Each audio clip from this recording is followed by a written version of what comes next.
जय श्री राम। विद्या, बुद्धि, ज्ञान, लॉजिक, तर्क और व्यापार के कारक ग्रह माने जाने वाले बुध देव का राशि परिवर्तन होने वाला है 31 मई 2024 के दिन।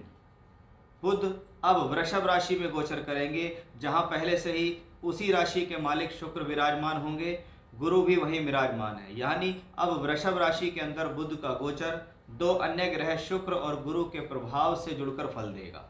अब ये तीनों ग्रह जहां भी किसी भी कुंडली के अंदर या गोचर में एक साथ होते हैं, खास तौर पर केंद्र त्रिकोण पे होते हैं, तो इनके फल बहुत बेहतर माने जाते हैं, क्योंकि ये तीनों ही नेचुरल यानी नैसर्गिक शुभ ग्रह हैं।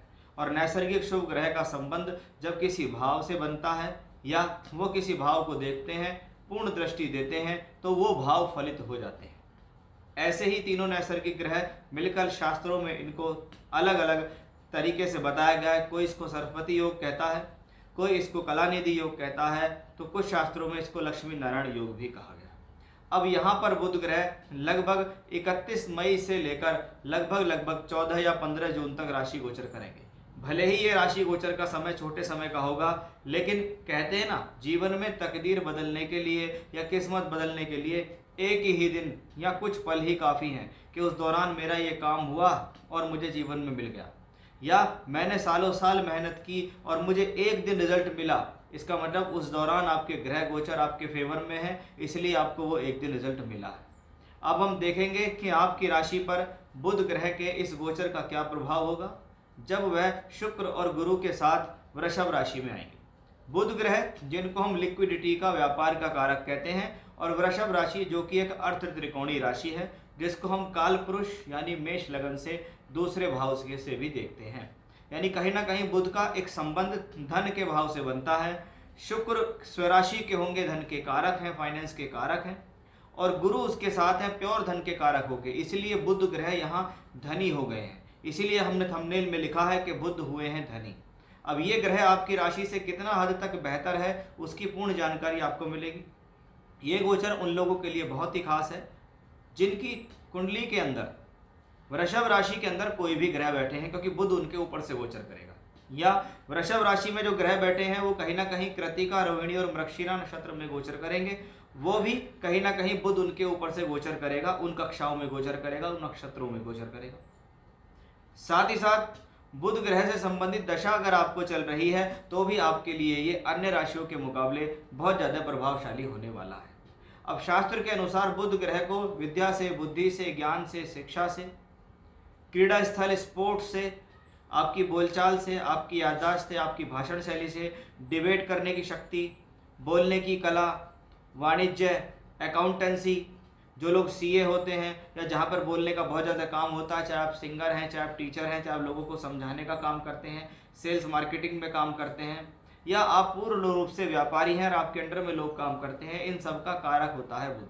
तो इन लोगों पर ज़्यादा प्रभाव इस बुध ग्रह का हो जाता है। अब हम इसको जानेंगे कि आपकी राशि पर ये जो बुध ग्रह आए हैं, ये अब दो अन्य ग्रहों के साथ मिलकर आपको आने वाले समय में क्या देने वाले हैं, क्या लाभ हैं, क्या सावधानियां हैं, कौन सी चीज़ों को जानकर आप अपने जीवन को और ज़्यादा बेहतर बना सकते हैं, उसको हम विस्तार से अब जानते हैं। अब देखते हैं कि कर्क राशि के जातकों पर इसका क्या प्रभाव होगा। कि कर्क राशि के जातकों, आपकी राशि से 11वें घर में त्रिग्रही योग बन रहा है।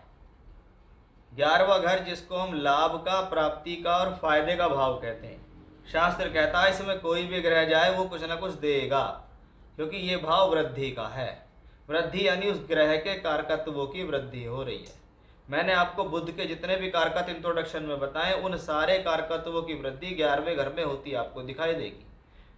वहाँ बैठा है शुक्र, वहाँ बैठे हैं गुरु, यानी दो प्लैनेट पहले से वहाँ हैं, तीसरे प्लैनेट और चले गए, यानी तीनों प्लैनेट्स की वृद्धि हो रही है, तीनों प्लैनेट्स के कारकों की वृद्धि हो रही है।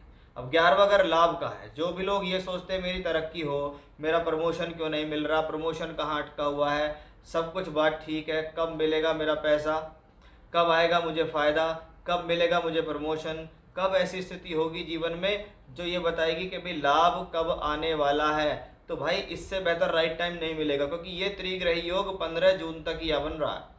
15 जून के बाद ये त्रिग्रही योग यहाँ नहीं बनेगा। यानी 15 जून तक बहुत से लोगों के हाथ में वो चीज़ें आ चुकी होंगी, हो सकता है अभी तक, कि उनको लाभ मिल चुके हों या उनके आने बाकी हो, उनका लेटर फाइनल हो चुका हो, उनके पास वो खबर आनी बाकी है या मेल आनी बाकी है, लेकिन फ़ायदा तो है, लाभ के लिए समय है। अब कुछ लोग क्या नौकरी बदलने का प्रयास कर रहे हैं, हमें नौकरी मिल जाए। आप ये देखिए, इस समय दशम भाव में मंगल अपनी ही राशि में गोचर कर रहे हैं, तो कर्म भाव मजबूत, लाभ स्थान में शुक्र अपनी राशि में, तो लाभ मजबूत, उसमें दो शुभ ग्रह और पहुंच गए जो अपने आप में ही लक्ष्मी नारायण योग, कलानिधि योग या सरस्वती योग बनाते हैं। तीन तीन प्लेनेट का संबंध है, इसको मल्टीपल सोर्स ऑफ इनकम भी कहते हैं। क्या होता है, कभी कभी नौकरी कर रहे हैं, स्टॉक मार्केट में पैसा लगा दिया, पैसा कमा लिया, व्यापार कर रहे हैं, एक से अधिक व्यापार से पैसा कमा दिया, एक से अधिक माध्यमों से पैसा कमा दिया। तो क्या है, जब प्लेनेट वहाँ पहुँचा है, लाभ देने की स्थिति में है, तो किसी न किसी मार्ग से तो लाभ लाएगा ही। अगर वो बुध 12वें घर और तीसरे घर का मालिक है तो यात्राओं से लाभ होगा, टू ट्रैवलिंग से लाभ होगा, एक्सपोर्ट इंपोर्ट से फ़ायदा मिलेगा। आप किसी प्रकार का सेल परचेस करते हैं, मार्केट में माल सप्लाई करते हैं, तो आपको ये लाभ देगा, क्योंकि बुध वहाँ ठीक है। शुभ ग्रह हो के तीनों शुभ ग्रह जो होते हैं, तीन शुभ ग्रह सबसे ज़्यादा शुभ ग्रहों में माने जाते हैं, बुध, शुक्र और गुरु। एक चौथा ग्रह भी है चंद्रमा, लेकिन वो क्या है, हर 2.25 दिन में उसकी चाल तेज होती है, लेकिन ये स्थिर रहते हैं, कुछ समय तक स्थिर रहते हैं। आप देखते होंगे 17 साल की महादशा बुध की, 16 साल की महादशा गुरु की, 20 साल की महादशा शुक्र की होती है। तो ये तीनों एक बेस्ट बेनिफिक प्लैनेट है। अब ये 11वें घर में जाते हैं, तो यहाँ से पंचम भाव को देखते हैं, तो क्या हुआ, शिक्षा विद्या बुद्धि के लिए समय शुभ हो गया, आपके निर्णय आपके डिसीजंस के लिए शुभ हो गया। अब नौकरी कर रहे हैं, लाभ, या व्यापार कर रहे हैं या पढ़ रहे हैं, तो लाभ भाव मजबूत है, यानी जो भी कुछ कार्य करेंगे, जो भी कुछ काम करेंगे, उसमें लाभ मिलेगा, क्योंकि ये राशि से एकादश है। एकादश भाव इच्छा पूर्ति का भाव है कि मेरे मन में ये इच्छा है, मेरा ये काम हो जाए, मेरे मन में इच्छा है, मेरा प्रमोशन हो जाए, मुझे तरक्की मिल जाए। यानी कुल मिलाकर जो भी सब कुछ जुड़ रहा है, जिस बारे में भी हम यहाँ बात कर रहे हैं, वो अल्टीमेटली जो बातें हैं वो आपके लाभ से जुड़ी हुई ही है। यानी कुल मिलाकर ये आने वाला समय अवश्य ही इस बात को निर्धारित कर रहा है कि आपको आने वाले समय में सोर्स ऑफ इनकम जरूर बढ़ने वाला है, लाभ अवश्य मिलने वाला है, क्योंकि प्लैनेट्स गए ही लाभ भाव के अंदर है। यानी कुल मिलाकर कर्क राशि के जातकों के लिए एक शुभ संकेत हम इस ग्रह को कह सकते हैं। जय श्री राम।